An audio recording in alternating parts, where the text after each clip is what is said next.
Of course, at Arsenal, but what did he make of tonight's draw with the Bees? Here he is now with his post-match thoughts. Mikel, obviously a wonderful week for you, but a disappointing end to it. Yes, because we lost 2 points. I mean, with what we did during the game and how little we conceded, we did enough to win the game. But against Brentford, you don't defend the first, second action, set pieces well, and they're going to punish you big time. And that happened. We had an open goal as well with Bukayo after the mistake. We didn't do the 2-0, and with 1-0 is always the game open. So very disappointed the way we conceded the goal. Brentford having a very good run of form at the moment, especially away from home, so you knew it was going to be tricky, as you say, and you struggled to create lots of clear chances. Yeah, it is always the case because they are really well organised and they don't give you any space, so to generate constantly situational goals is very tricky. We could have done better in many situations to finish more actions especially, but we haven't done that. So when you do that and you score a goal, that should be enough to win the game, and we haven't managed to see it through. Norgard stayed on when perhaps other referees might have decided he shouldn't. Yeah, it's clear. And you end up with 10 men because you've used all your 5 substitutes. Jorginho gets injured. What's your immediate prognosis on him? I don't know. He said he could not breathe properly, so I think it's an issue with one of the ribs. But it's strange because Georgie, if he can carry on, he can. So that means that that is something significant, I think. And just lastly, you've taken 10 points now from your last 7 Premier League games, which obviously is not enough really in a title race.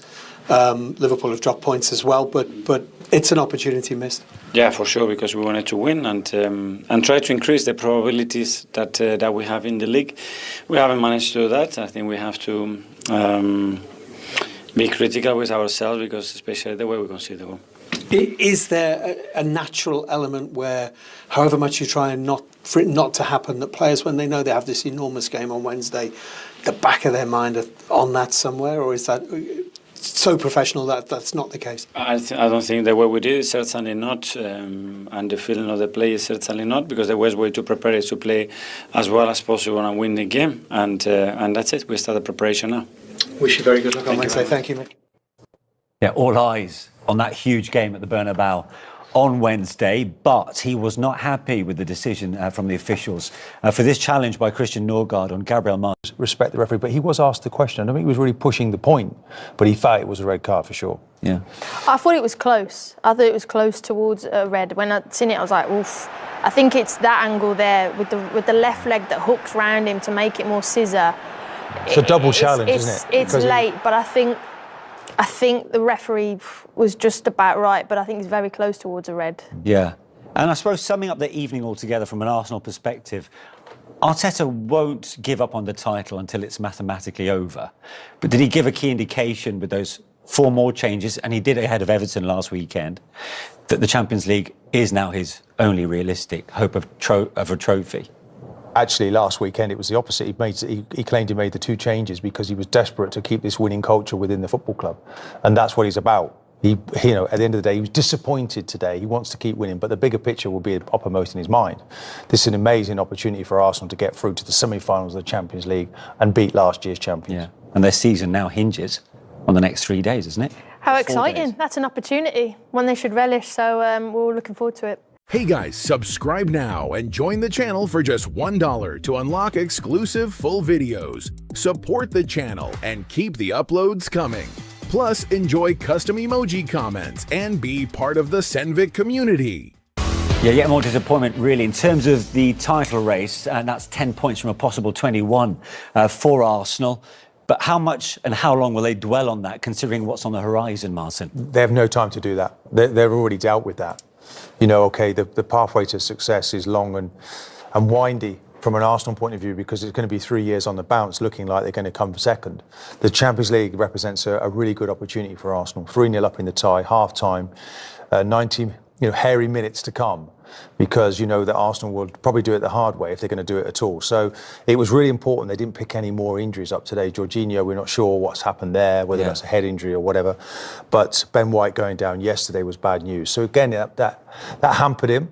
Looks like it's a clean bill of health, and it's onwards to the next game. Yeah. What will Mikel Arteta take away from today? I think at the end he would have been frustrated, especially with not being able to keep a clean sheet, because that's the mentality they'll have to take in on Wednesday. And for his standards, and I felt for Raya as well, because he would have wanted that clean sheet, because he's leading in terms of Premier League clean sheets. But and I think he would have been frustrated, because I felt they should have got the result today, the 3 points. But it is a difficult team, Brentford. But I think it was a missed opportunity. 2 wins in 7. You know, in too many, what is it now, 12 draws, is it, or so? Yeah, 12 draws. Just not, good enough. Where we think of the end of the season last year, where Arsenal on this 16-game run won 14 games. They've not been able to get, and of course that's the front of the team, so many players out. Today they tried Trossard up top, and it just didn't work. It didn't have the options, didn't have enough bodies getting in the final third. Yeah. Was that game really typical and typifies their season then? Well, dropping points from winning positions ultimately? Well, what shaped the season was, you could say, ill-discipline. You could say it was difficult decisions. Some of them weren't always correct, maybe, from the referees. A few of those were rescinded, some of those sending-offs. You're playing a lot of minutes, over 200 minutes or so, with 10 players. And then you've got the injuries that have kicked in with Ødegaard, with Saka. It's been endless. Havertz out now, Jesus. All of that's played a part, Manish. And it was some weeks ago that we knew it had gone. But Arsenal, actually, if they could have won these recent games, could have made it much more difficult for Liverpool. Yeah, let's have a look at the opening goal then. Arsenal took the lead, of course, after what was a surging run initially. From Declan Rice, Thomas Partey finished it off, but quick thinking from a former Brentford keeper there. Yeah, brilliant. And then with Declan Rice, who we know just keeps progressing, he's really calm here. He just keeps it, he doesn't rush to pass that. And then Visa there can't go and press him. So he just opens the channel up to play the ball to Partey, and it's a wonderful finish from him. I think this is what I like about Arsenal. This is something I think they've pushed on in the last few weeks, is attacking with pace. I think sometimes throughout the season it's been a little bit slow and allowed teams to get back into shape. But look, with the form that Declan Rice is in, he's one of the best ball carriers in the Premier League, I think. We don't see enough of it because of how opposition defend against them. But when he's given the distance and the length to dribble and drive like he does, and pick out the good decision making at the end, Partey isn't going to miss from there. So, and again, great vision from the goalkeeper to catch, carry and counter. It's a good point, Karen. Do we need to see more of that from Arsenal? Just be that little bit more direct. Do you know, this season, if you were to go through the stats upstairs and you look at the number of times that teams have come to Arsenal and just sat edge of the box, it's been unbelievable this year. So you're in a situation like that where you can open it up. It was a corner for Brentford. Of course, they score. We're going to see that in a minute from a corner.